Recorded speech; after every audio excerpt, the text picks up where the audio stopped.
Hi, healthy ಆದಂಥ ಈ ಸಿರಿಧಾನ್ಯಗಳಲ್ಲಿ ಒಂದಾದ ನವಣೆ ಉಪ್ಪಿಟ್ಟನ್ನು ಯಾವ ರೀತಿ ಮಾಡೋದು ಅಂತ ನೋಡೋಣ. ಈ ಉಪ್ಪಿಟ್ಟು ಮಾಡ್ಕೊಳ್ಳೋದಕ್ಕೆ ಹುರ್ಕೊಳ್ಳೋದು, ನೆನೆಸಿಟ್ಕೊಳ್ಳೋದೇನು ಬೇಕಾಗಿಲ್ಲ, ಡೈರೆಕ್ಟಾಗಿ ಮಾಡ್ಕೋಬಹುದು. 1 ಕಪ್ ನವಣೆನ 2 ಸಲ ನೀರಲ್ಲಿ ಚೆನ್ನಾಗಿ ವಾಶ್ ಮಾಡಿಕೊಂಡು ತೊಗೋಬೇಕು. ನಂತರ ಸ್ಟವ್ ಮೇಲೆ ಒಂದು ಕಡಾಯಿ ಇಟ್ಬಿಟ್ಟು 2 ಸ್ಪೂನ್ ಎಣ್ಣೆ, 1/4 ಸ್ಪೂನ್ ಸಾಸಿವೆ, 1/4 ಸ್ಪೂನ್ ಜೀರಿಗೆ, ಖಾರಕ್ಕೆ ತಕ್ಕಾಗೆ ಹಸಿಮೆಣಸಿನಕಾಯಿಯನ್ನು ಹಾಕಿಬಿಟ್ಟು ಚೆನ್ನಾಗಿ ಫ್ರೈ ಮಾಡಿಕೊಂಡು, ನಂತರ 1 ಗಡ್ಡೆ ಈರುಳ್ಳಿ, ತುರಿದಿರುವಂಥ ಅರ್ಧ ಇಂಚು ಶುಂಠಿನೂ ಸಹ ಹಾಕಿಬಿಟ್ಟು ಈರುಳ್ಳಿ ಸಾಫ್ಟ್ ಆಗೋ ತನಕ ಫ್ರೈ ಮಾಡ್ಕೋಬೇಕು.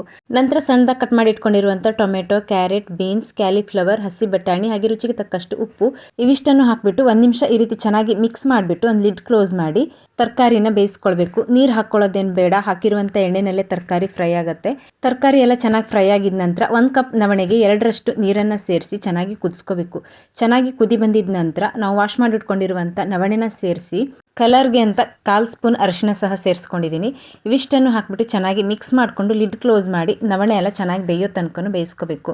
6-7 ನಿಮಿಷ ಮಧ್ಯದಲ್ಲಿ ಚೆಕ್ ಮಾಡ್ಕೊಳ್ತಾ ಬೇಯಿಸ್ಕೊಂಡ್ರೆ ಕರೆಕ್ಟಾಗಿ ನವಣೆ ಬೆಂದಿರುತ್ತೆ. ನೋಡಿ, ಚೆನ್ನಾಗಿ ಬೆಂದಿದೆ. ಕೊನೆಯಲ್ಲಿ ಸಣ್ಣದಾಗಿ ಹಚ್ಚಿರುವಂಥ ಕೊತ್ತಂಬರಿ ಸೊಪ್ಪು, 1 ಸ್ಪೂನ್ ತುಪ್ಪನ ಹಾಕ್ಕೊಂಡು ಮಿಕ್ಸ್ ಮಾಡಿಕೊಂಡು ಸರ್ವ್ ಮಾಡಿದರೆ ರುಚಿಕರವಾದಂಥ ಹೆಲ್ದಿಯಾದಂಥ ಸಿರಿಧಾನ್ಯಗಳಲ್ಲಿ ಒಂದಾದ ನವಣೆ ಉಪ್ಪಿಟ್ಟು ರೆಡಿ. ಇದಕ್ಕೆ ಬೇಕಿದ್ರೆ ನೀವು ಹಸಿ ತೆಂಗಿನಕಾಯಿ ತುರಿನೂ ಸಹ ಸೇರಿಸ್ಕೋಬಹುದು. ತುಂಬ ಚೆನ್ನಾಗಿರುತ್ತೆ ಟೇಸ್ಟು. ರೆಸಿಪಿ ಇಷ್ಟ ಆದರೆ ವಿಡಿಯೋಗೊಂದು ಲೈಕ್ ಮಾಡಿ, ಹಾಗೆ ಚಾನಲ್ಗೆ ಸಬ್ಸ್ಕ್ರೈಬ್ ಆಗಿ. Thank you. Bye bye.